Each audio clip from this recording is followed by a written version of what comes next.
To integrate Afterpay as a payment method for your online store, follow this step-by-step guide.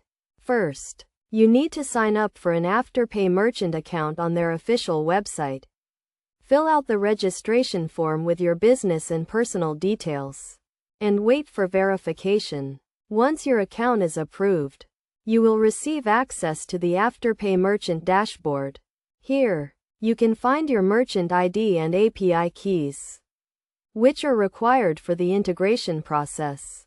Next, choose your e-commerce platform, such as Shopify or WooCommerce, and install the Afterpay plugin. This plugin will provide you with a seamless integration experience and will guide you through the setup process. After installing the plugin, configure your Afterpay settings by entering your merchant ID and API keys. You will also need to set up your payment preferences, such as the minimum and maximum order values for Afterpay payments. Now, customize the Afterpay payment option on your checkout page. You can add the Afterpay logo and adjust the payment terms to suit your business needs. Make sure to clearly display the Afterpay payment option and terms to your customers. It is also essential to test your Afterpay integration to ensure that it is working correctly.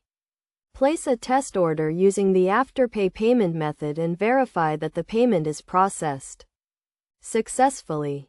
Finally, go live with your Afterpay integration and start offering this payment method to your customers. Monitor your Afterpay transactions and adjust your settings as needed to optimize the payment experience for your customers. By following these steps, you can easily integrate Afterpay into your online store and provide your customers with a convenient and flexible payment option. This will help to increase sales and improve the overall customer experience.